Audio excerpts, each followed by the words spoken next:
Andy, my dude, have you heard of the magical website builder known as Squarespace? Ugh, not another Squarespace ad. I feel like every podcast is sponsored by them. Hey, don't knock it till you try it. Yes, okay, it is overhyped, but actually it lives up to the hype. Squarespace is like a website fairy godmother. With a click of a button, your site transforms into a beautiful masterpiece. A website fairy godmother? That sounds interesting. What makes it so magical? Well, for starters, those slick templates make anyone look like a professional web designer. Pick one, customize the colors and fonts to match your brand, and voila. Plus, the drag and drop fluid engine is so easy, your grandma could build a site on Squarespace. Well, she did knit me a lovely scarf last Christmas. Maybe website design is next. Exactly. And when you're ready to sell your Nana's handmade scarves online, Squarespace has built-in e-commerce. Add a store with one click. Get flexible payment options. Then watch those sales roll in. And when she wants to teach others her steezy scarf skills, Squarespace's new courses feature is just the ticket. Nana can set up her curriculum and enrollments and payments in a snap and become the next e-knitting influencer. Oh, wow, you really sold me with the grandma angle. Sign me up for that free trial. Just go to thenextreel.com/Squarespace and transform your site into a beautiful Squarespace masterpiece.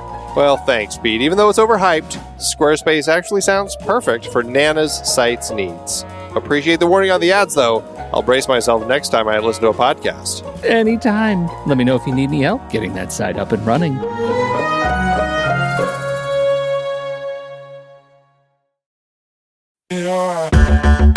Andy, can you believe we've almost hit 700 episodes of The Next Reel? I know, it's crazy. And with all the other episodes in our family of podcasts, we are well over 1,200 episodes of movie conversation. It's really pretty amazing that we've gotten to have these in-depth movie chats every week for over a decade now. And we couldn't have done it without our loyal community of film fans. Their support over the years has meant so much. For sure. That reminds me, we should give the merch store a shout out. Buying shirts from thenextreel.com/merch is a great way listeners can continue to support the show. Plus, they get to sport our great designs. Absolutely. I think sometimes folks forget we have a variety of shirts, mugs, phone cases, and more available. In fact, a great place to start is with a shirt sporting the Next Reel's logo. We also have that classic Fast Times Spicoli Surf School tee, or the weirdly popular Rusty's European Tour shirt. The one from National Lampoon's European Vacation. Why is that so popular? Search me, but we have sold a ridiculous number of those. I guess there are a lot of Rustys taking trips to Europe? We're always adding new designs based on movies we've covered, like our brand new design for a streetcar named Desire, featuring a streetcar named Desire. So if you want to rep your love of TNR and films, head to thenextreel.com/merch. Every purchase helps us continue to have these weekly in-depth conversations. So visit thenextreel.com/merch today. And as always, thanks for listening and being a part of the Next Reel community. We've got lots more great movie chats coming your way. I'm Pete Wright. And I'm Andy Nelson. Welcome to The Next Reel. When the movie ends, our conversation begins. In just a matter of seconds, you're going to hear a classic episode of this show from back in the day when we called ourselves Movies We Like. It took us a while to settle into the show's format, so you'll notice some differences as you listen to these episodes. For instance, it takes us a bit of time to actually get into the conversation about the movie. Things like that. But we're still proud of the conversations about the movies themselves, and we think they're worth keeping in the library. So enjoy these episodes from our back catalog. And you can become part of our Discord community, learn more about the show, and find out how you can become a supporting member at thenextreel.com. So thank you, everybody, for downloading and listening to The Next Reel. We appreciate your time and attention, and we hope you enjoy the show.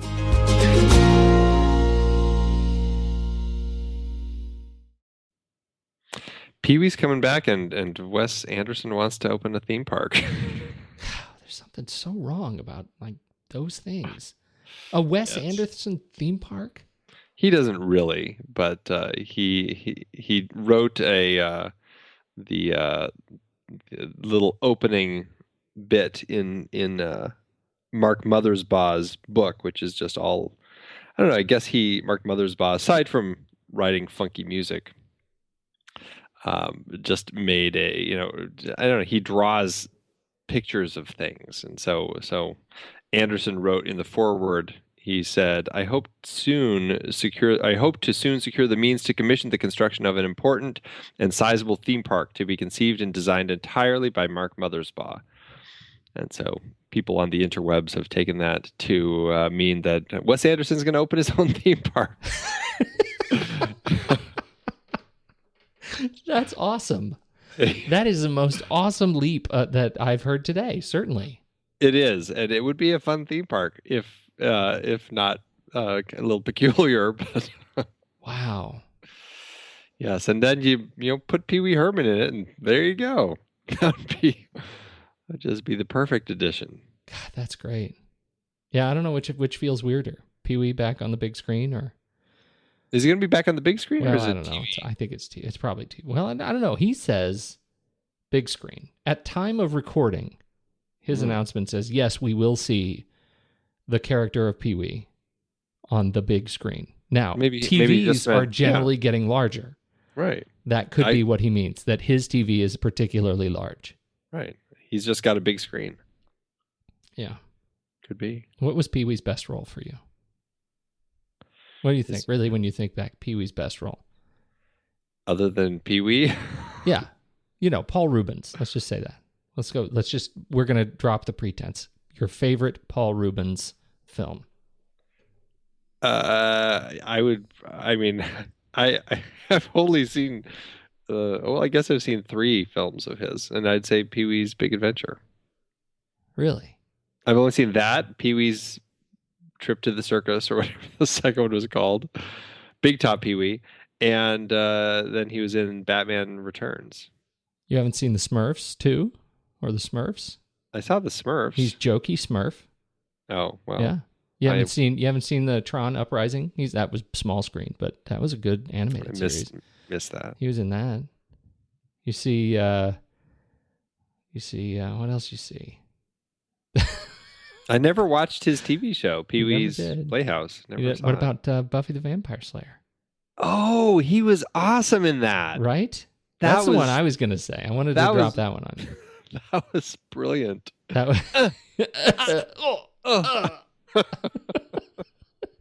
Yeah. I did love that. I did love that. Thank you for bringing that back into my life. You're welcome. You're welcome. Here's a very small role, but I think pivotal in his career, certainly, was Tim Burton's Batman Returns.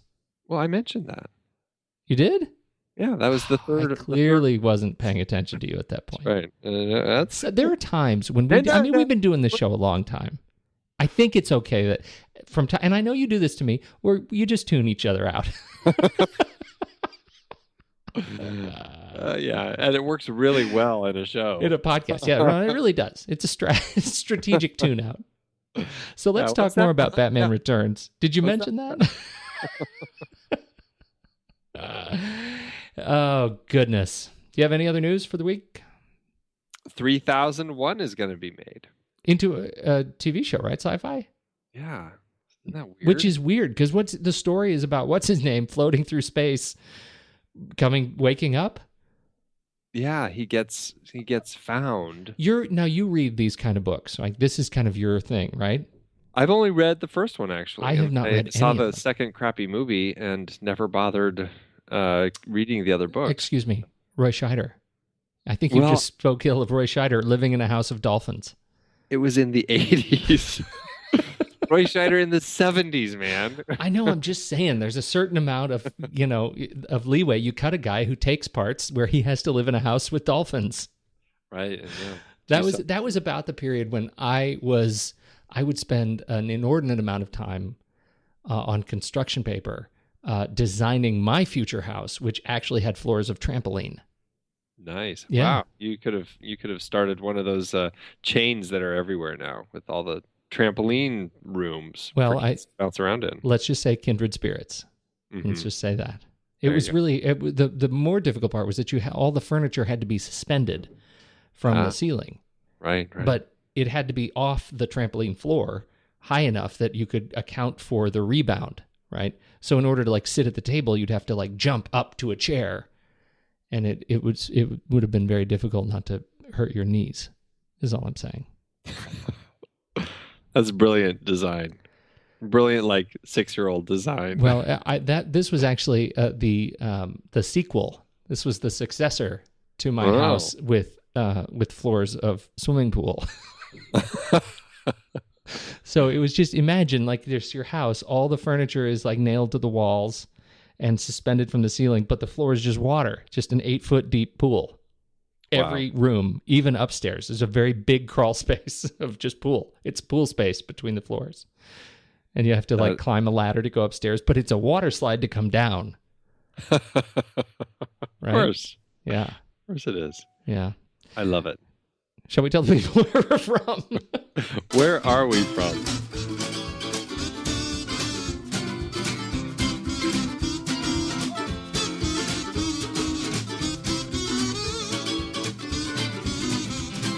Hey, everybody. Welcome to the next reel. I'm Pete Wright. That there is Andy Nelson. Hi. Hey, Andy. Hi. I went a little Mayberry on you just for a second there. I may regret that. Yeah, what am I supposed to say? Howdy. Howdy, Andy. Okay. Hey, we spoil movies. Thanks for joining us on this fine evening. We are... this is a good movie we're going to be talking about tonight. I'm pretty excited about it. Yeah, start of a new series. Start of a new series. Is it a new series? Sort of a continuation of a series. It's kind of a continuation, right? I mean, the other one was drama of the brothers Coen. This is kind of comedy of the brothers Coen, but really, it's the brothers Coen. Yes. Yeah. Who are we kidding? Who are we kidding? That's right. So you got to get to know us. You got to head over to the website and catch up with all of our all the past shows we've done, and the monthly film board. We get the gang of thugs together. We talk about a new release movie once a month. We got another one of those coming right up. Very excited about it. Head over to Twitter, Facebook, wherever. Instagram, we're there. You could head over, as I said, Letterboxd. We're on all of the great social platforms. We would love you to get into, join us in the conversation online about your favorite movies. With that, Andy, I think we need to talk about Instagram. Hashtag Guess the Movie, hashtag Pony Prize Challenge. How did we do? Did we officially release and see a full-grown, bona fide Kraken this week? The Kraken was released. The Kraken will abide. I would say that it was a pretty good Kraken this week. I mean, it was a real stumper for people. I don't think that many people are that familiar with the film that we ended up going with this week. Stephen, I think, oddly found a film that I would call obscure, even though it only came out last year. And it's called Tracks, directed by John Curran, with Mia Wasikowska and Adam Driver. Pretty, I mean, they're in things. Yes, they're in things. That's right. Adam Driver, he's going to be in the new Star Wars thing, and Mia is Alice in Wonderland. Also in things. She's been in things. But yeah, so it took a good few days for people to, really lot of random guesses and some pictures that just had not a single guess because people were that stumped. But, by image 5, Alexander C. Curran, no relation to the director, ended up figuring it out and ended up taking it home, and he's entered to win the Pony Prize. That's fantastic. I think what I find really amusing is just how Cameron L. Ryan and Alexander C. Curran and Mr. Tilquist and of course Blot have become part of our behind-the-scenes vernacular. If only they knew.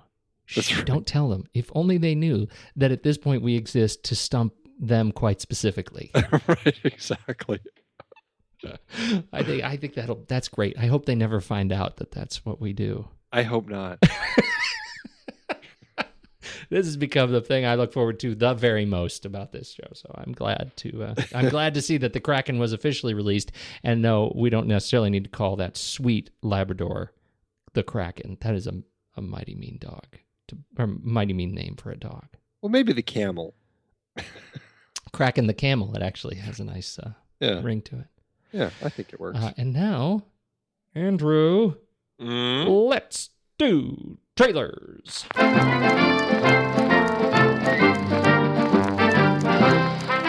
I think you should go first.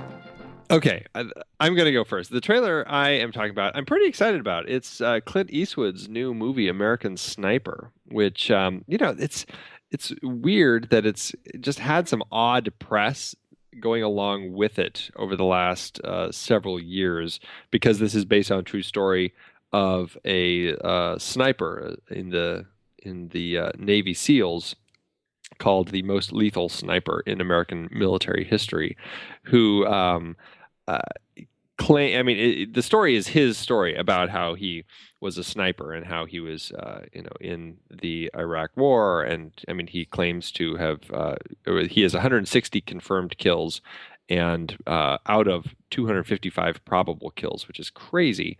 Crazy. Yeah, so it's kind of his story.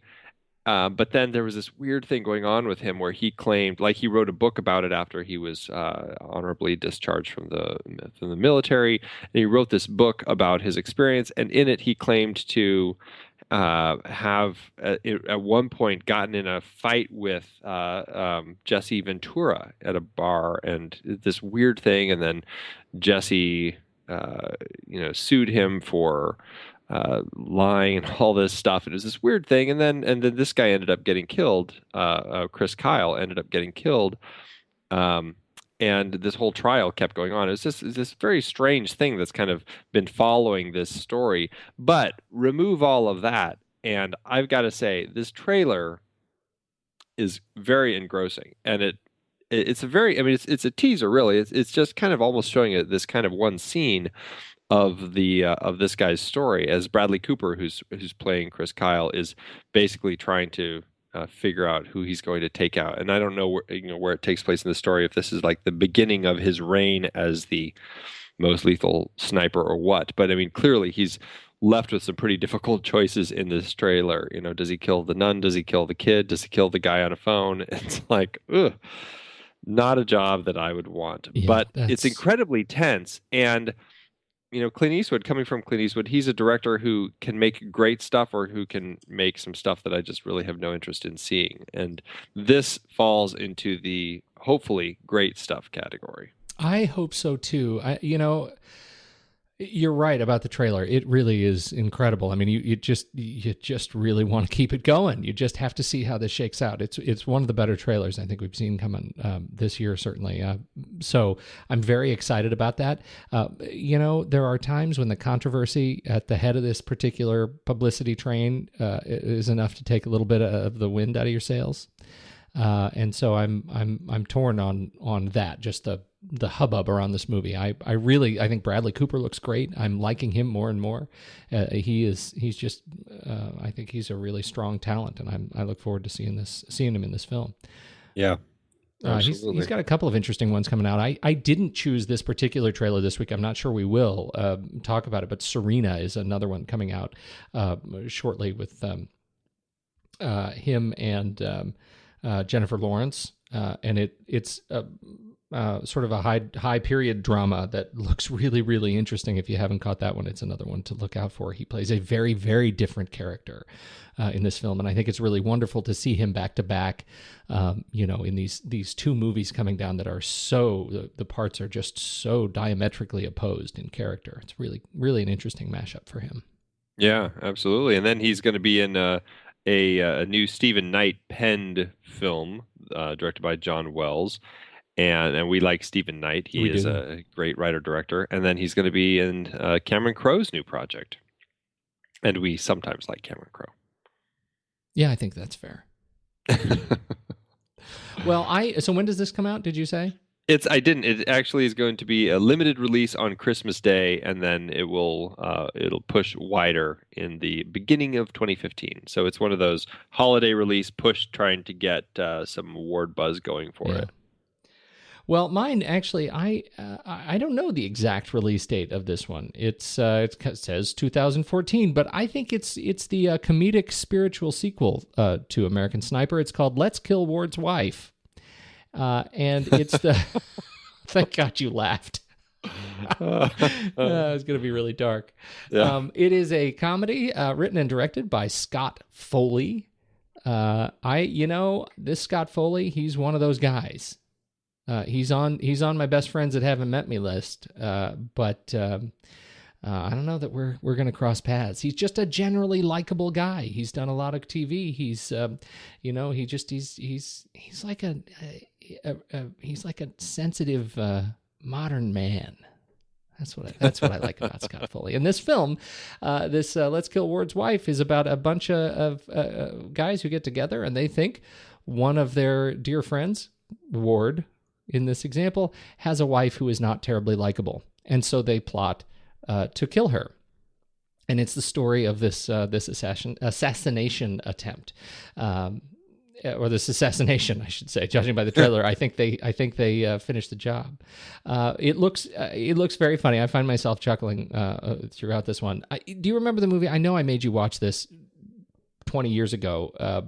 That was the one about the guys who the like college age people who live in this shared house, and they invite people over for dinner and kill them, and when they disagree, and then they Cameron Diaz. Yeah, Cameron Diaz. What was that called? I can't remember, but I remember finding it really interesting. It was very early in her career. Let me look. It was The Last Supper. The Last Supper. That's right. That was exactly it. And so it's that same sort of vibe, right? Where, maybe not quite as intelligent of humor as The Last Supper, which I thought was really bright. But this one just had me chuckling, straight through. Here's hoping that all the funny parts were not in the trailer. This is one that I hope works, because it can really kind of cross a line into something that I find much more uncomfortable. Like, what was that movie?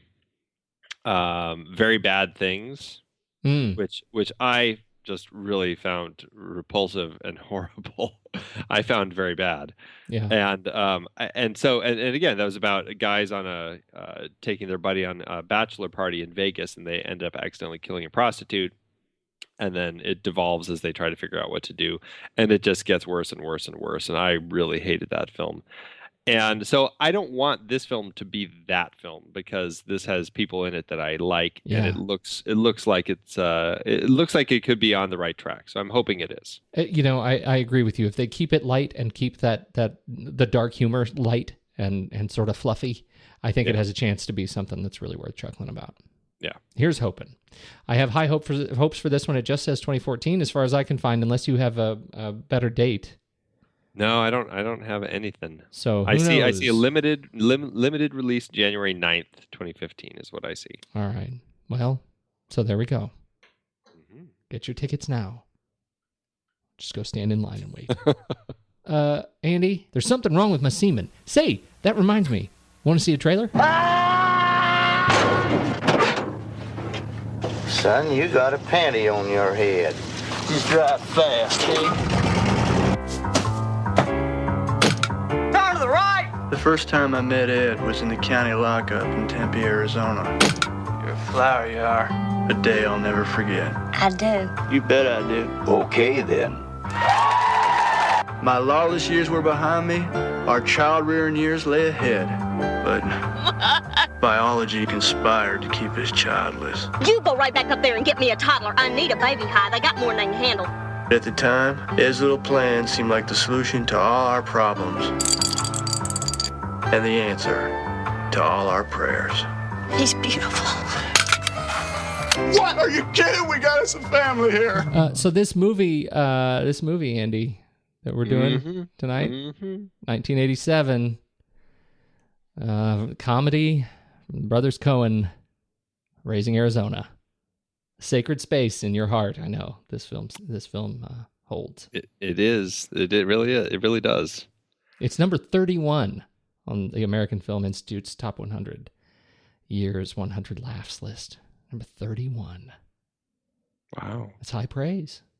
Do you still laugh? I laugh every time I see this movie.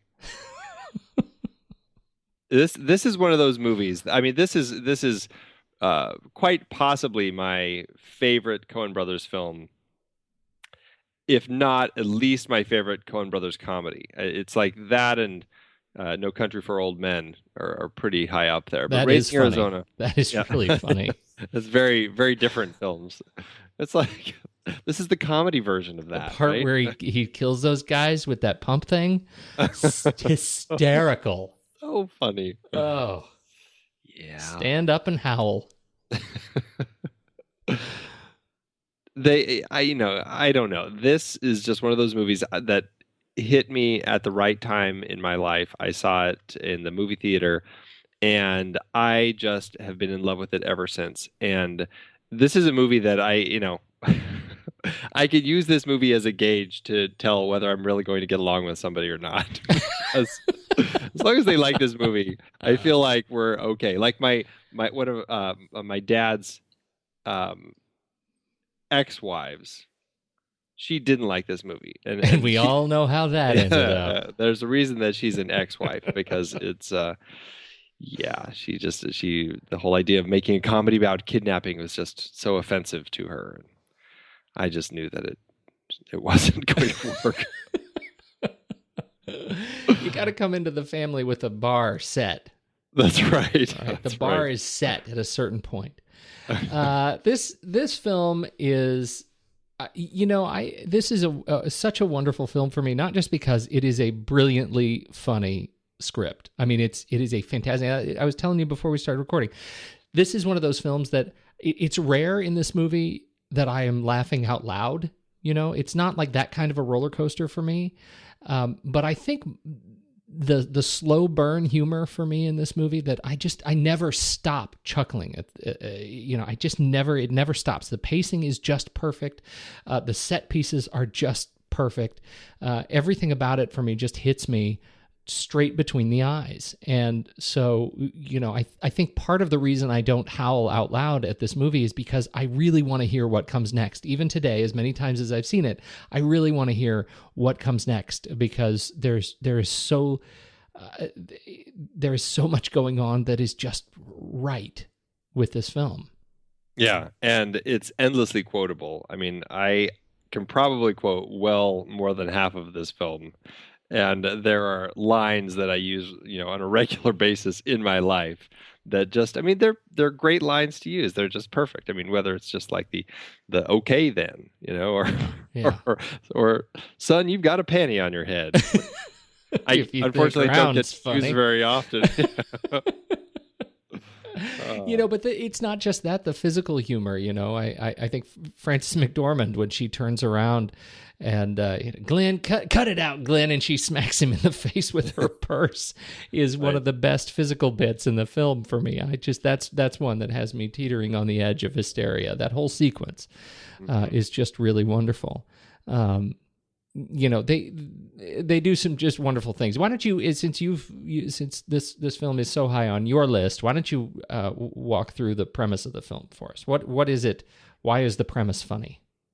It's a dark story. I mean, the Coen brothers are not people who ever tell just kind of a straightforward story that kind of fits within the parameters of what people would really expect. I mean, this is a story about an ex-con and an ex-law officer who are married and in love, but they can't have a baby because, as the doctor says, her insides are a rocky place where his seed can find no purchase.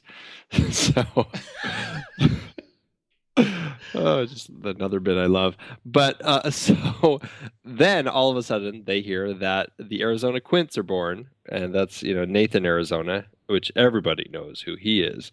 The unpainted furniture king of Arizona, and they just had quintuplets, and they think that the Arizonas have more than they can handle, as the wife had said, and so they decide that they're going to kidnap one of the Arizona Quints and make it their own, and comedy ensues from there.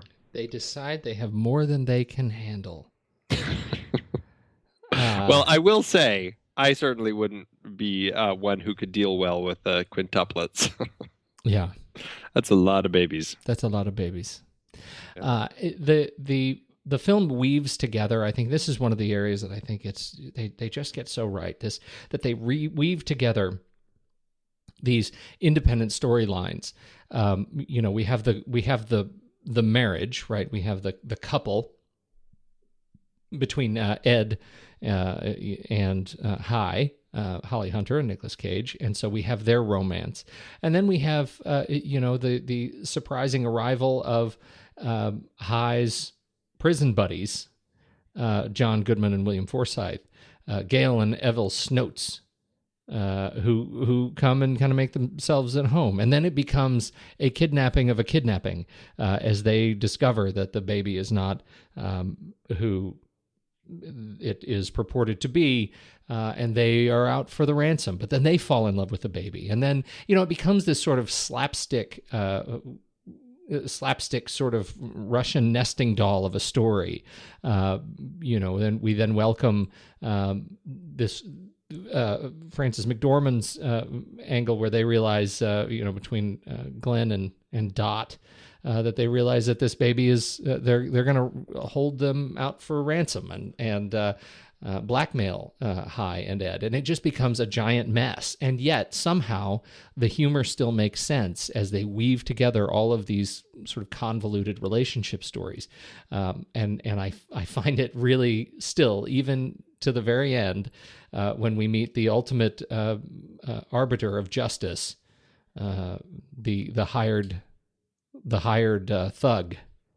What do they call him? The lone biker of the apocalypse. Yes, the lone biker of the apocalypse. Leonard Smalls. To come and rescue the baby. Somebody's going to pay me whatever the market will bear, and get the baby back and meet his untimely demise. Yes, they do that really well, and this is an area I think where many of the sort of what could be legendary comedies end up falling apart because they don't quite nail it. Yeah, exactly. I mean, it seems like a fairly simple premise, but it is a nice way that the Coens are kind of looking at the different levels of kind of the world of the society with having a baby. How Ed and High, who can't have kids, want to create this world of normalcy, so to speak. They want to kind of fit into society. I mean, even when Glenn and Dot, Sam McMurray and Frances McDormand's characters, are coming over, Glenn is High's boss, and as Ed says to the two escapees, John Goodman and William Forsythe, you're going to have to leave. We have some decent people coming over. They're trying to fit the mold. Ed and High are trying to fit the mold of Glenn and Dot, kind of the middle class, upper middle class society people. And so they're trying to fit in with them. And of course, as we see when Glenn and Dot come over, they're clearly not anyone you would want to actually model after. Their kids are a nightmare. These people are swingers. And it's just they're just not people that you'd want to model after. And Gale and Evil also kind of have their own weird familial situation that they've created. I mean, it's almost like they're given birth out of the prison, right? It's like this weird birthing scene that we watch as they escape from prison, and they kind of come out of the womb of the earth, of their hole in the rain and screaming. I mean, it's a weird birthing thing, but it's they've got their own little family thing there. It is, and that in particular is a wonderful sequence because the mud is so visceral and sloppy, gross.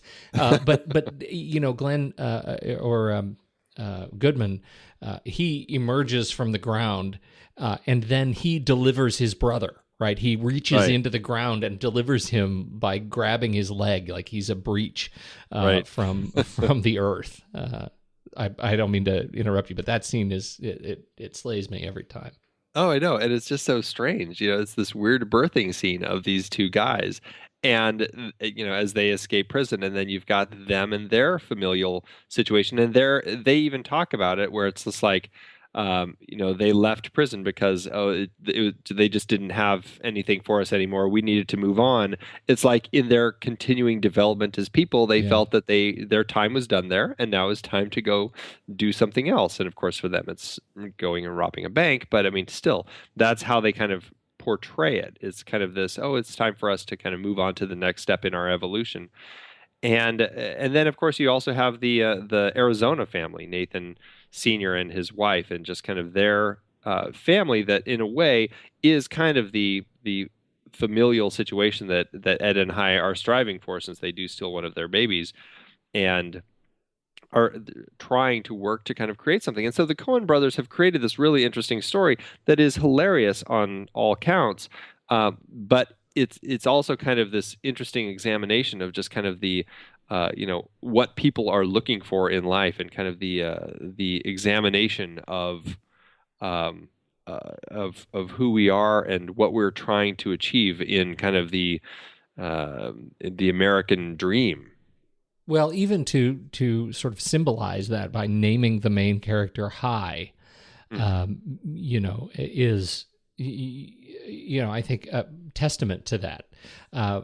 And the way other characters relate to him, you even get that sort of visually, that when Hi is, for example, I think that there is that sequence when Glenn and Dot show up at their house, and you see, everywhere that we're looking for at the kids, there's always this sort of down angle from Hi. When it's always his perspective, he's looking down, and so there is this sense that he is positioning himself at or higher than these people that he's aspiring to be like, to have the kids, to have the family life, and as he discovers that they're some of their tastes are unpalatable to him, it gives him even more ammunition to be this guy and to take socioeconomic and social control of his family's destiny. And how he chooses to do that ends up being a giant mess. But you can tell that his intentions are pure, and those intentions are backed up visually in the frame.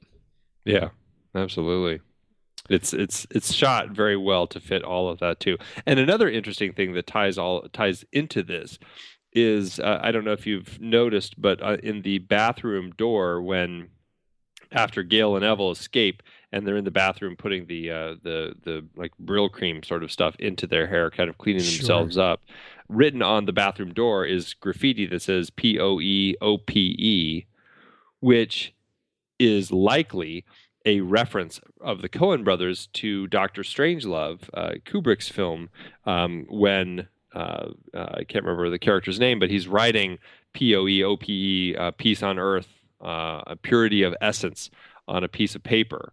And that's because that's kind of his code letters for the whole thing that he's set off as far as getting the doomsday device to go off and everything. And just looking at peace on earth and purity of essence also ties into kind of the perfect family and creating this peaceful situation. And purity of essence is this idea of being able to have a child. And of course, here is this family who they want to be a family, but they can't have children. And so it's just another nice little nugget that the Coen brothers throw in there that kind of tie it all together. Just you bring up the letters on the door, and it makes me think of other letters on walls. And one of the scenes that I think is so wonderful is this, is when Glenn says, he is telling Hi, to check out his son because he knows his letters. And It does a slow tilt up on the boy who is scrawling on Hi's wall, fart. and the setup of that joke is priceless because it's such a highbrow joke. You expect that this kid is going to show you something wonderful, and it ends ultimately in a fart joke, which is just brilliant. It is really just brilliant. A lot of kids in this film, and in particular the Arizona Quince, wasn't just 5, it's 15. And I love this bit that we kept firing babies. And it was so sad because they never even knew they were being fired, says Joe Coen, because they kept learning how to walk. And that is enough to get a baby fired in a movie where babies have to crawl. That's right. But I found myself staring sideways at this sort of, I don't know, what do they call it? The crazy, there's that, the pageant family thing. What is that? Where you have your kids in pageants? I never did that. I was not a pageant kid. Yeah. But where they start strapping the baby's shoes on backwards so that they can't walk. Right. Reminded me uncomfortably of Misery. That's all. That was my little tie-in. That's funny. I actually met the grown Nathan Jr. You did not. There was a film event or a new theater had opened up, and they were playing a whole bunch of different films. One of which was Raising Arizona, and when they'd opened, and the grown Nathan Jr., T.J. Coen, was there. Actually, it was him and one of his brothers, I think, that were two of the pair that had played him a little bit, and so it was kind of funny. You could see the resemblance. It was interesting. That's pretty funny. Yeah. That is pretty funny. Breakthrough performances for Holly Hunter in this film. Yeah, this is her first big role. She, we've talked about her a little bit in the context of Frances McDormand, as we talked about at the other Coen films. She was roommates with Frances McDormand, and I guess that was several years. They'd been roommates for several years, but this was her first film and marked the start of a wonderful career. I had not seen this film when I saw Broadcast News, which came out right after this one, and went backwards. But I found myself remarking she's one of those actresses that this did not feel like a first film. Do you know what I mean? Like she felt established right from the beginning. Yeah, and it's interesting when you look at somebody as brilliant as Holly Hunter, like their first film, you can just see, oh yeah, she was born to be doing this. Yeah, right. She's just fantastic as the sort of the vaudevillian sadness that she channels as this wannabe mother is just perfect. Yeah, just perfect. This is a Nicolas Cage movie that I like. Yeah, I mean, he has some good movies. He really does, and this is one of them. One of the, I think that most of his good movies may be in the 80s and 90s. Yeah. He's got a few that have snuck through, but yeah, this is definitely one of the best. So in their portrayal as Hi and Ed, what is it that you think makes them so relatable to you? It's the imperfect nature of their relationship. I mean, he's a criminal trying to, go clean. She's a police officer, and they, by nature, automatically there's this yin yang of that relationship, just of their roles, and then everything about their relationship just is full of issues that people deal with, problems, and as a couple, they're always having to deal with it, whether it's just having to or dealing with the fact that they can't have kids, to, like, once they've kidnapped this child, learning things like, getting your shots and your pediatrician and getting your dip tet, because you don't want to get lockjaw. Gotta have your dip tet. Get your dip tet.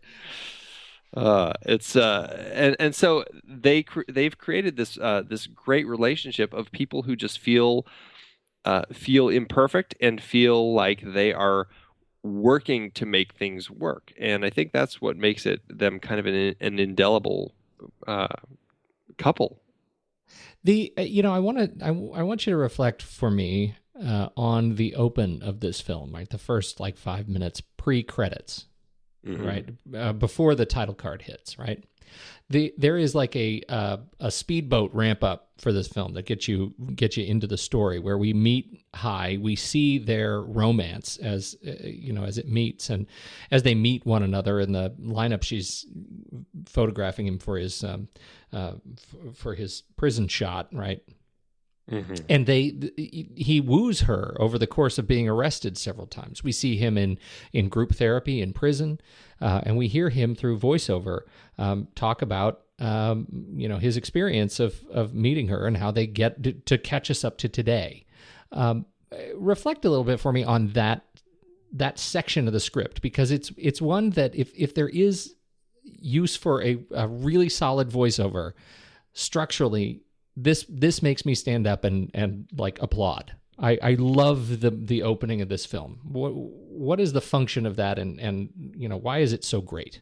Well, I think you were right in giving it a sense of it's almost like this speed ramp to the story. I mean, it's this almost. I mean, it really is kind of a pre-credit sequence, like you said. It's 11 minutes long, and it gives us the whole setup of their relationship, all the problems with their relationship, and just everything leading up to the decision of kidnapping this child. And it moves so fast, and the pace of it is just very invigorating, and it puts you right in line for what you're going to expect the rest of the story.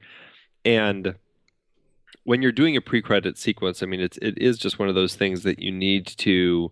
I mean, it's got to hook people in, and this really sets the stage of the world that we're going to be entering and hooks people in a very effective way. And I think that's what they were going for here. And I mean, it's a comedy. You have to be getting people to laugh, and right out of the gate is the best way to do it. And they pretty much set it up that way with just all the motifs that they have, whether it's the little verbal motifs, you know, the turn to the right, and the guy who's always don't forget his profile, Ed, and who's always coming in like he keeps having additional things for her to say, and the okay then, and just all of the cyclical nature of everything that we have going on there.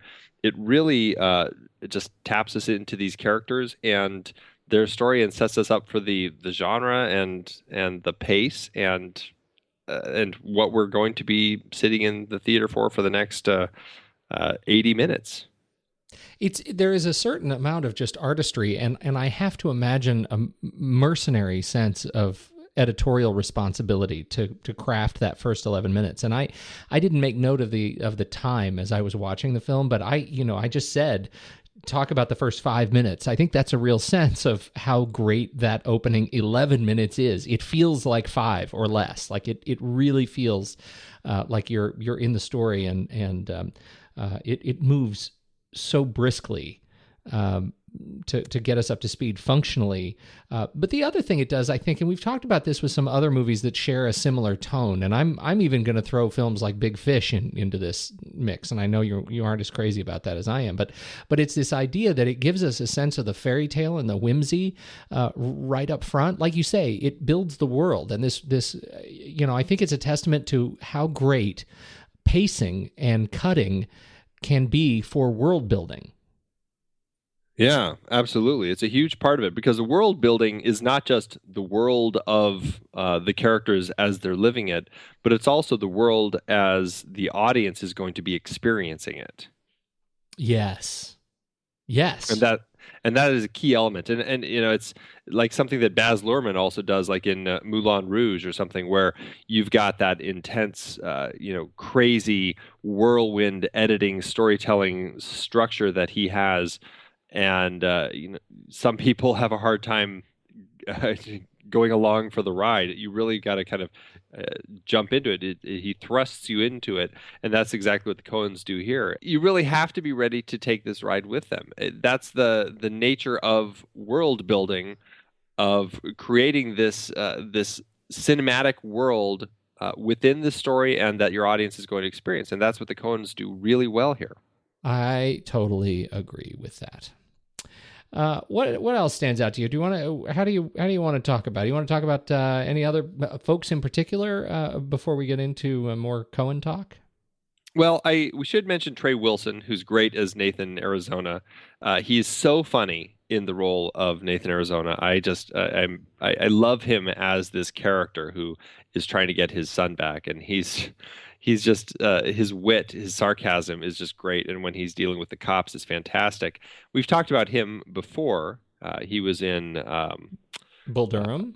Bull Durham, right? And then we also talked about him with Miller's Crossing, because he was supposed to be in Miller's Crossing, right, and ended up passing away a few days before they were going to shoot that. So very tragic, but he is just great in this. Young. Yeah, he was 40. Only 40. Yeah, which is crazy, because when I look at him, he strikes me as older than 40. Yeah.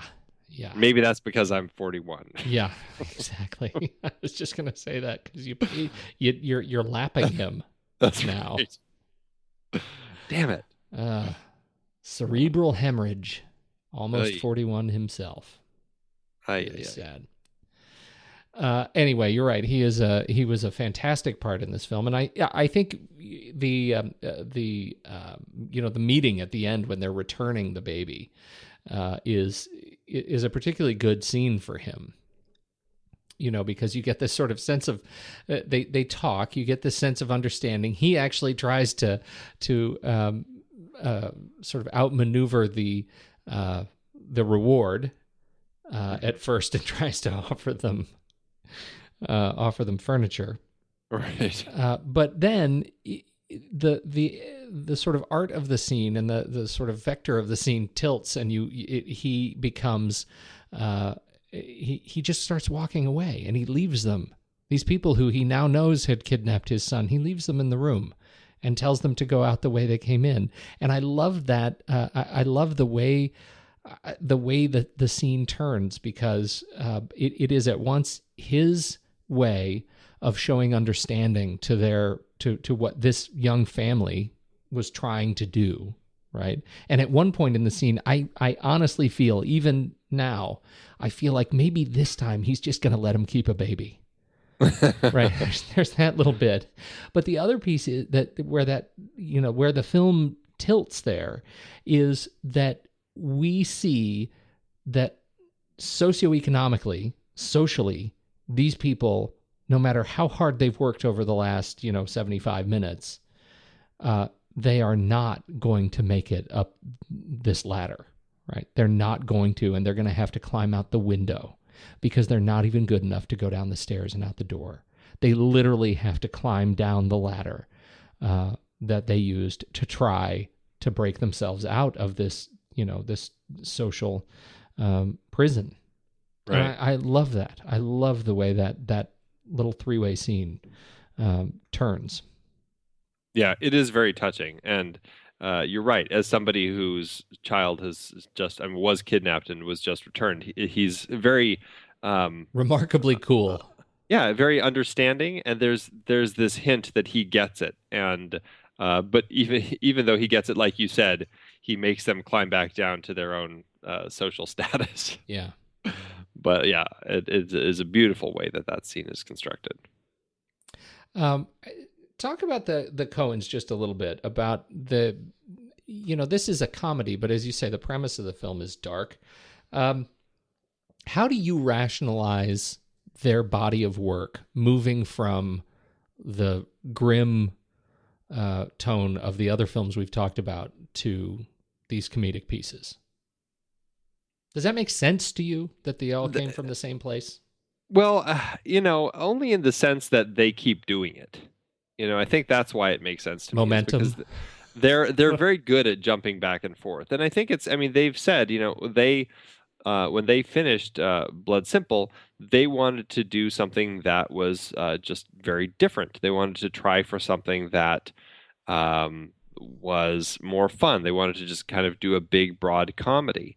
And this was kind of the script that they ended up coming up with. And I think, to me, it strikes me as a pair of filmmakers who really do like jumping back and forth across the line, and they do very frequently. I mean, they're always going from comedy to drama, to comedy to drama, and they seem to always be doing that, and they do it really well. I shouldn't say they do it really well. They do it very frequently. I don't necessarily. I think that they have a lot of films that I have problems with, but they also always are doing stuff fresh, and in general, I just really appreciate their body of work, even if I don't always like their films. But their comedies, they've got some just stinking funny stuff. And if this was the only comedy that they had done, and then everything else was Blood Simple, Fargo, No Country for Old Men, A Serious Man, then I would be like, well, I don't know what happened there. But they really balance it well. And it strikes me as people who, they like to do the serious stuff, but then they also need to have a laugh once in a while. And so they go and make something like this. Yeah. I think that's a kind of interesting twist for me, is that there are films, and the way we've categorized them, that they're we've got the drama and the comedy, but that's not really fair. Particularly when you look at films like, Fargo, which there's a lot of funny in that film. Yeah, and it's also, more character funny, but it's funny. Right, exactly. And I mean, Blood Simple certainly has its funny It's moments, absolutely but it also has noirish stuff. right. So Barton they're Fink. There's another one, right? right. So they are jumping into lots of different genres quite regularly, and I think they do it really well. Playing around with it. I mean, I think we're just kind of broadly separating it into just kind of comedy and drama. But you're right. You're absolutely right. There's a lot more going. I mean, even if you looked at their comedies, there's a big difference between Raising Arizona and the Hudsucker Proxy, which feels very much kind of a throwback to kind of the kind of that 30s screwball comedy, to the Big Lebowski, Oh Brother Where Art Thou, the Lady Killers, Intolerable Cruelty. I mean, Burn After Reading. When there's always kind of different things that they're going for in their comedies themselves. Right, right. Let's see. Who else do you want to talk about on this film? The usual suspects. I mean, John Goodman, I think this is his, I believe, it's his first appearance with the Coens. He would go on to do, I think, 5 films, and then also I think he's got some uncredited voiceover in one of them. I think in Hudsucker Proxy, he pops up as a news guy. So he's clearly somebody who they just love working with. He works well. He fits well in their films. I think he is such a great character actor. He creates such interesting presences that if you look at this versus what he does in Oh Brother Where Art Thou, or even Inside Llewyn Davis, it's amazing what John Goodman can do. I mean, he's, I think, just a rock solid character performer, and it's great to see him here. And this was like right before he was kind of had his breakout TV role in Roseanne. Which is fascinating that came after. I know. I always I don't know why I always think Roseanne happened first, but Man, he was in 221 episodes that show ran. Yeah. That's crazy. And that was even before, well, it was a 221 that he was in? Or was that the run of the show? That was, those are his credits, right? I'm not sure. Because the show ran 88 to 97, is that right? Or was it? Well, because then in the last season, doesn't the last season happen after he left and they play it like he died and the whole thing is like this... Oh, real downer. Weird, tragic. Yeah, I can't remember. I know there was some strange thing with the end of Roseanne. I had stopped watching it by that point, but it shows it credits him on the Roseanne IMDb page, at least. It credits him as 221 episodes. I don't remember any of the last season, but at least it looks like when you look at the other characters that were not in those seasons, they are actually credited as, like, Johnny Galecki is in there for 93 episodes. So interesting.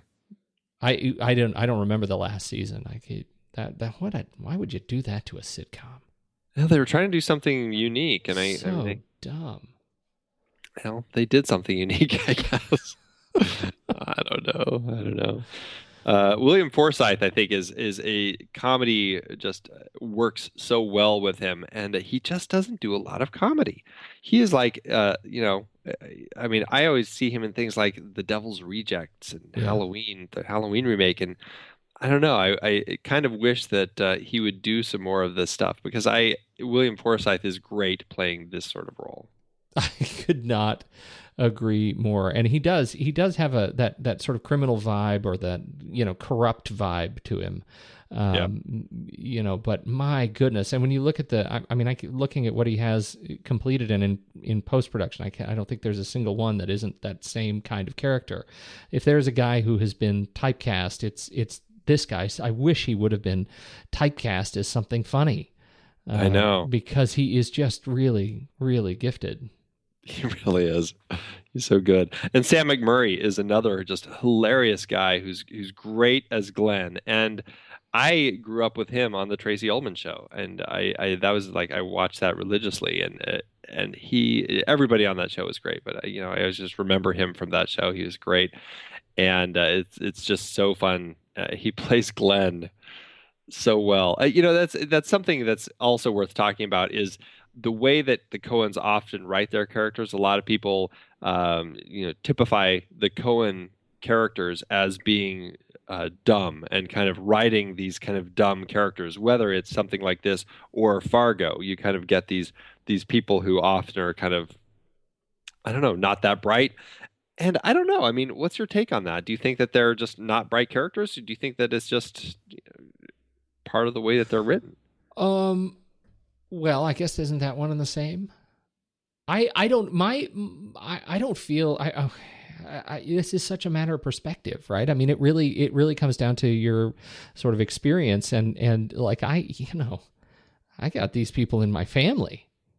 Well, see, and maybe I didn't express my thought very well or my question to you very well. But I mean, I think there is something interesting about the idea of dumb characters versus the idea of realistic characters who just aren't always using their heads. Yeah, you know? Yeah, and I think that's true. And I think you're right, because in this film in particular, we get these caricatures of the opposite ends of that spectrum, right? We have High, who makes bad decisions, but his intentions are pure, and he is not, I don't think, lampooned. Right. Where we get with Sam McMurray's character, we get this character who is also a caricature of a character in a certain socioeconomic and social class, but he's lampooned. Right, he's lampooned when we see him get hit in the face with a purse. We see him lampooned kind of every which way. Just the things, the words they put in his mouth are enough to make you look at him and just kind of slap your forehead. But those are characters in the same film on the same screen, and they are in the same setting, and yet they represent completely different interpretations of these characters. One you could say is dumb, and the other you could say is striving. Well, and the dumb character is also clearly written that way to be an example for what High and Ed think they want, but then when they're actually hanging out with them, and you see just the way they raise their children, and just the awful nature of pretty much everything that comes out of Glenn's mouth, you really get a sense that these are as highbrow, or the great middle class, whatever Ed and High are going to see in these people, decent people, they're really not. And I think that's part of the joke of writing the characters this way. Totally agree. And I think that's part of the craft of it, is being able to put these characters on screen at the same time and make you feel so differently about each one. Yeah. And I think that holds true with all of their scripts. Anytime someone says, "Oh, the characters are always just written such idiots," I don't think so. I think it's just the nature of the way people can be. Yeah, I agree with that. And I think that's one of the things, even in the Coens' dramatic pieces, or their sort of crime pieces, even with the violent pieces, what we see is an exploration of this life that that most people don't experience. Right, yeah. It's their interpretation of characters that most people don't day to day run into. That doesn't necessarily make them. That doesn't have to make them dumb. It just has to make them foreign. Yes. All right. Well, we've got that settled. Absolutely. What else? Who else do you want to talk about? Well, we should mention good old Barry Sonnenfeld. We should, shouldn't we? His stuff, again, we've mentioned it before. He has a camera that is constantly alive, and he's always doing interesting things with it. There's a lot of POVs that he adopts in the film, as we get POVs of the babies when High is in the room trying to figure out which of the quints to steal. We get these great POVs of the babies. We get POVs of High and just a lot of different people as the camera's jumping around to kind of give us these different perspectives. And then you just get some great movement as things move around. And there's, of course, the great Evil Dead shot as when High is having his nightmare of the lone biker of the apocalypse and his arrival. You've got that great shot kind of zooming just over the landscape, over the car, over the fountain, and then up the ladder into the baby's room, right up into Florence, Arizona's face as she realizes that baby is gone and turns and screams right into the camera. I mean, it's just a fantastic, total Evil Dead moment there. It's absolutely great. His really dramatic, unsubtle use of cranes in this film, I think, are another. It's another tool to establish just the sort of barrenness of the setting and you want to sort of say poverty, but the angles he chooses when he's on these cranes, from the very opening sequence, we get the high crane shot over the 7-Eleven that he's trying to rob, and when he's stuck outside the car because the doors are locked, it just gives you a sense of perspective that is, like you say, it's wonderfully alive. And very active camera. It's a ride.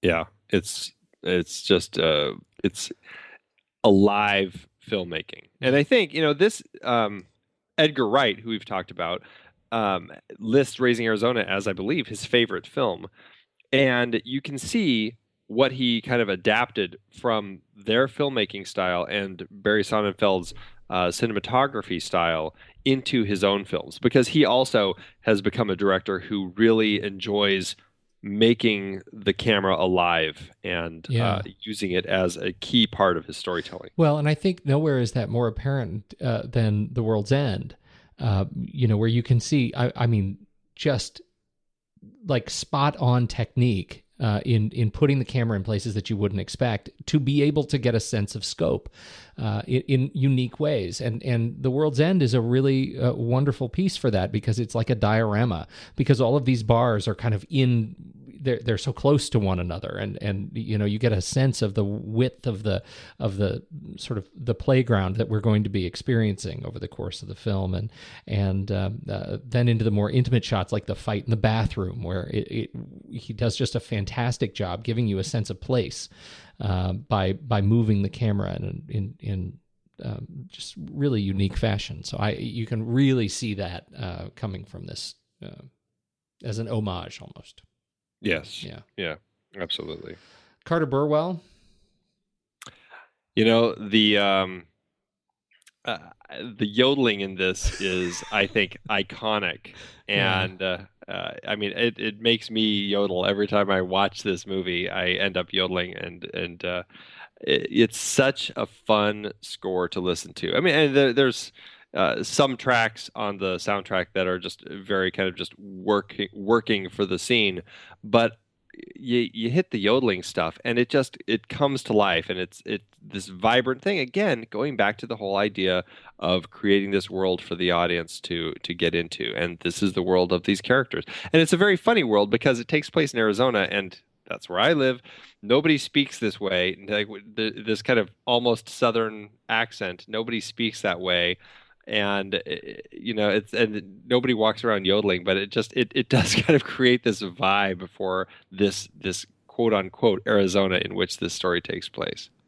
What the theme song, the yodeling, Slim Whitman? Slim Whitman? Is that Slim Whitman? I don't know. I'm trying to sort of piece it together. Who did the yodeling on that soundtrack? The yodeling is John R. Crowder.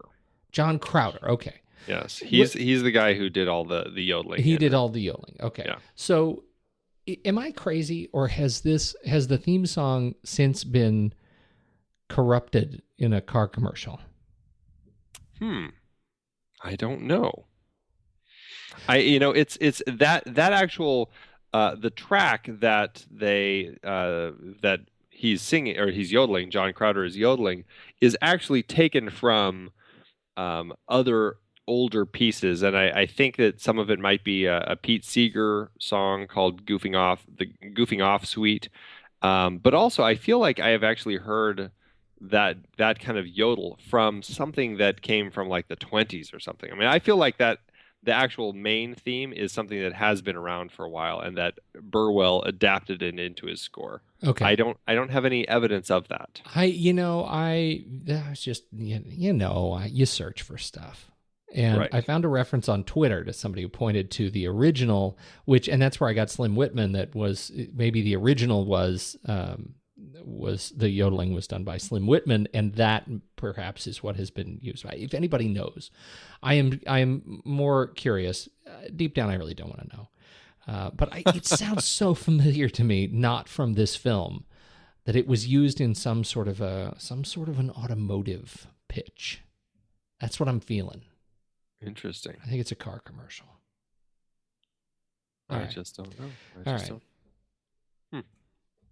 Well, set design. Well, I was going to say it is great. And the funny thing, before we jump into set design, is I was looking up, just trying to find information about John R. Crowder, and I actually found an interview in Badass Digest at badassdigest.com from July of last year, where they tracked him down and did an interview with him, and it's kind of interesting, just kind of how he came into the whole thing.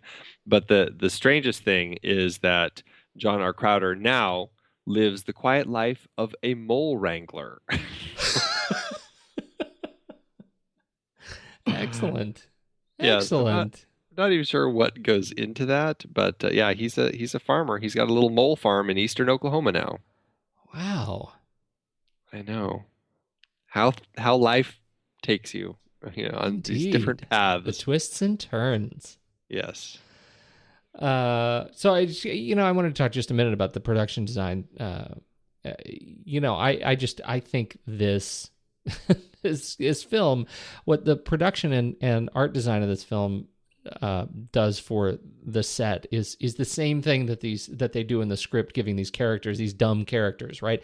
I mean, you really get the feel for the choices these characters make in what they drive and what they do, and and how they live, and how that works as a contrast to what they actually do with their lives day to day. Mm-hmm. Right? I mean, I feel like it is just it's such a beautiful exploration of the gap that exists between the trailer park, essentially the house on stilts in the middle of the desert, to the Arizona's back window, right, climbing up that ladder. I think it's just really beautifully done, and credit goes to Robert Craik and Harold Thrasher and Jane Muskie. Yeah. And I completely agree. I think that they've always tapped into the right people for their production design. And Jane Muskie's actually been working with them for a long time. But the just an interesting little side note, which is I think for me, I find it more interesting because I live here and this film was filmed here. Watching the credits, I realize how many people that I still work with on a day-to-day basis actually worked on this film, and it's very strange. I mean, I counted at least 10 people in the credits, including one who works in the art department, who actually was working, still works with them regularly. She worked with them on No Country for Old Men, so she's kind of created a good working relationship with them and keeps working with the Coens on all the stuff that they do. That's pretty funny. Yeah. Oh, Arizona. Yeah. Anything else you want to tap into before we get to the ranking? Well, just a couple last little things. The that I think were funny is I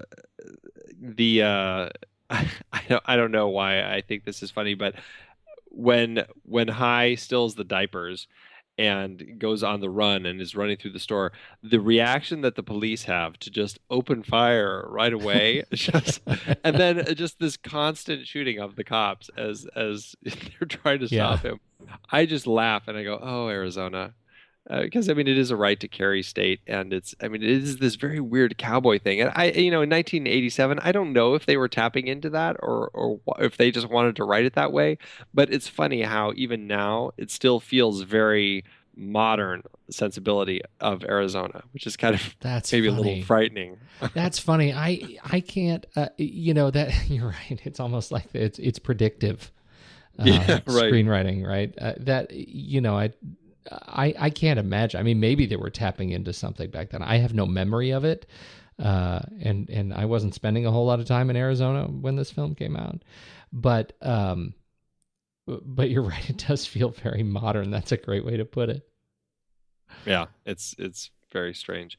One other random name in the credits that's worth mentioning is I can't remember how they credit it at the end, but it's like and the wonderful voice of William Preston Robertson. He had a very similar credit in Blood Simple. He's an old friend of the Coens, and he ended up coming and helping them on Blood Simple, and he was the voice of the radio evangelist. And they list him, I think, in there as the Reverend William Preston Robertson. Here it's just in the wonderful voice of William Preston Robertson. Somewhere in the film, I guess they ended up doing this with a number of their films, and I don't know how far, if it was all the way up through Big Lebowski or if they've continued, but they would find a way to just get his voice in there somewhere. And so I think that's just a very funny thing. I'd love to know where his voice pops up in this, but apparently it does somewhere. That's pretty funny. I was just noticing at the end of the credits, speaking of credits, where it talks about where the film was filmed. Mm-hmm. Filmed on location in the Valley of the Sun, Arizona. A great place to raise your kids. I know. I wrote that down too.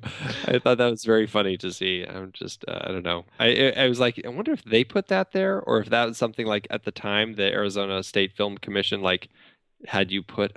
I don't know, but it was a very funny thing to see. Right, exactly. It was like a preemptive kind of a response. Right, to exactly. So the film commission actually saw to the actual story. Yep. Interesting note that everyone in this film cries at some point, with the exception of any babies. Yeah, and I'd have to look at that again because I saw that and I was just like, did they really? I couldn't remember all of them crying, but maybe they do. So yeah.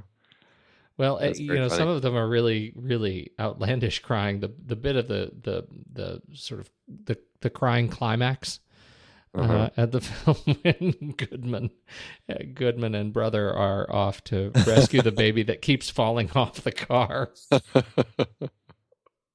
which is so brilliant because they have such an emotional love for this child, and yet they don't have a very practical love. No, they keep forgetting the kid. They're so completely inept. It is very funny. So funny. Beautiful. What else? Yeah.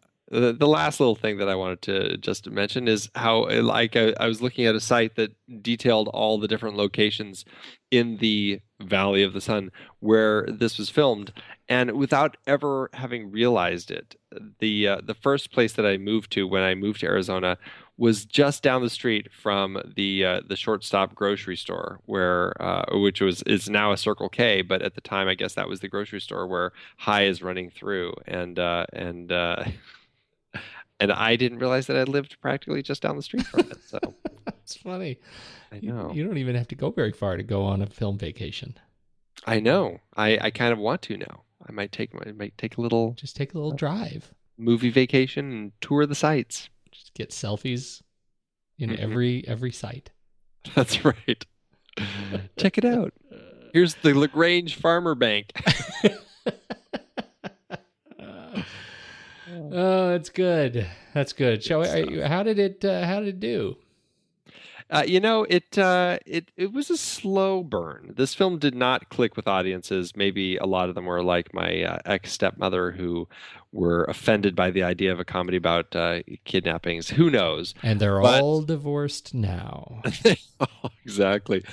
This film cost $5 to $6 million to make, and which is about $12.5 million adjusted for today. And adjusted, it ended up making domestically about $46.8 million and internationally about $12.9 million. So total adjusted gross is about almost $60 million. And so when you look at profit per finished minute, it was about $505,000 per finished minute. It was a slow burn. It still made money. It still did well for itself. And considering it was, considered kind of a low-budget indie film, it actually, it was a good start for them, a good second step, and it really has gone on to be kind of a cult film. And I think that the love for it has only continued to grow, and I'm sure the money has continued to increase. I am sure of that too. Mm-hmm. Residuals. Ah, yes. I think we should rank it. Let's do it.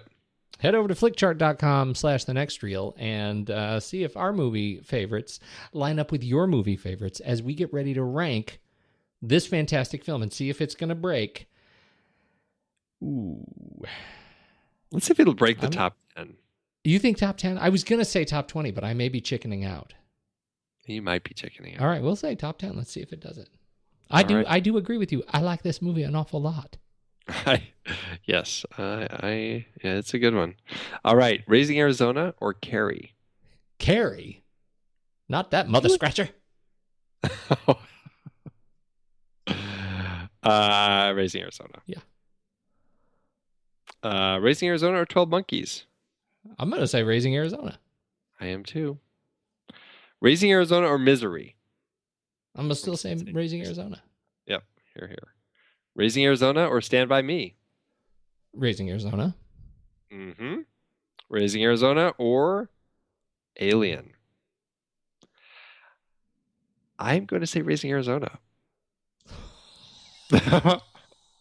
I know. But it's true.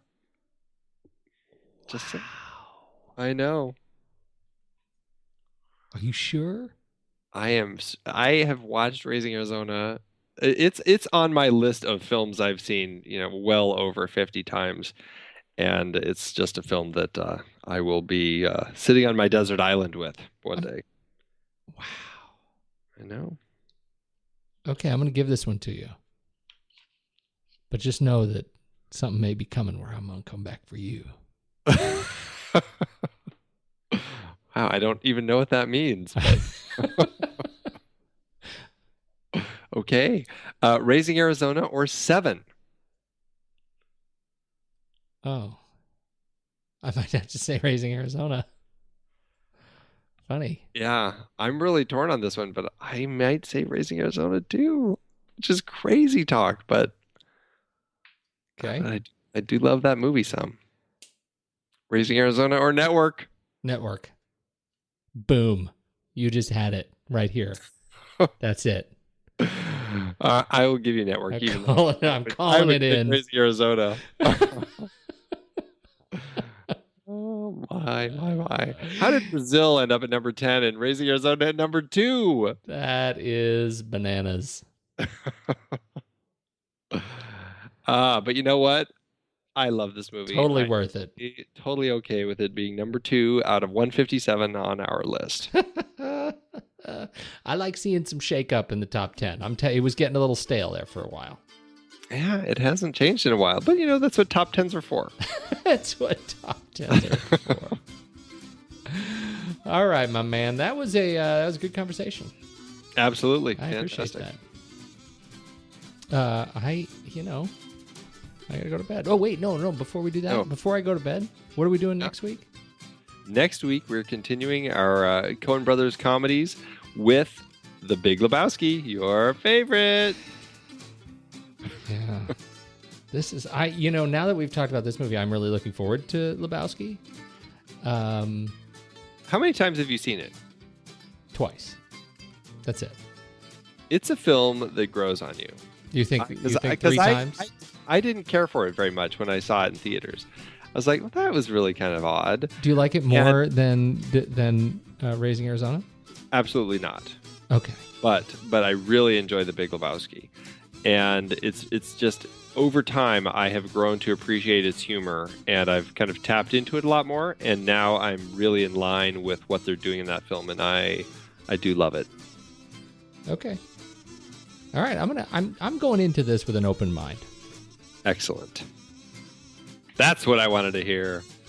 I still think it's pretty dumb. Right now, it's dumb. Okay. But open mind. No bias. It's a piece of crap, right. but open mind. Totally open mind. Junk film, but totally willing to give it a fair shake. Wow. I might sleep through some of it. But really, I want to be a part of this conversation, so I'm going to do due diligence. Good. I got to go to bed. I'm going to go do my yodeling in the backyard, wake up some neighbors.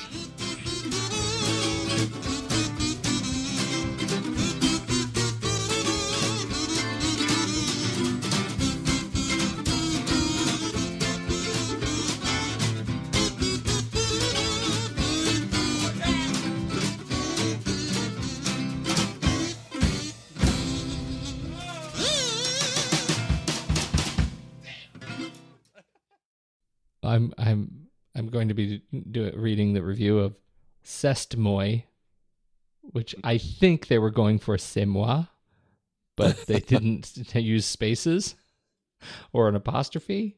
So it's C'est Moi. The first 30 minutes are funny and enjoyable, mostly due to tickling and witty dialogues. The rest is boring. The film goes south when the two... I don't remember any tickling. I was like, tickling. The film goes south when the two friends of Nicholas escaped from the prison and visited him in his home. Since then, there are only a couple of hilarious scenes.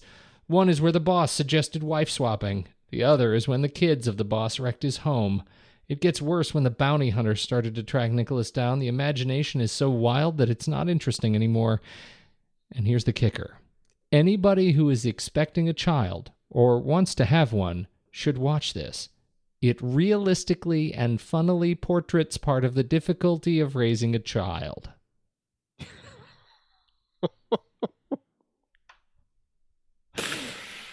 So gotta get your dip tits. We both have 2 kids. I mean, do you feel like it realistically and funnily portraits part of the difficulty of raising your children? I feel like I'm a better parent because of it. I know you are. What's yours?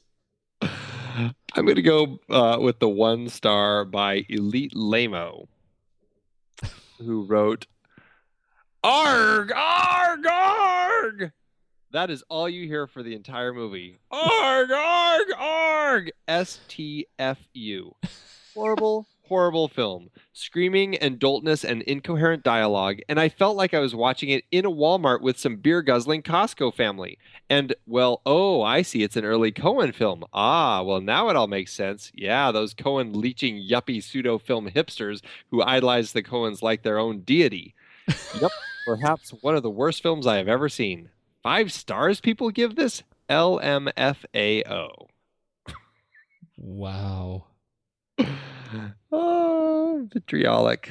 Wow. Somebody, Bubba Zanetti replied, "Maybe you should stop writing reviews while you're drunk." Oh, Amazon. Andy, it is hard to believe that we have been having in-depth weekly conversations about movies since 2011. You are telling me. Producing this show week after week requires a ton of work behind the scenes.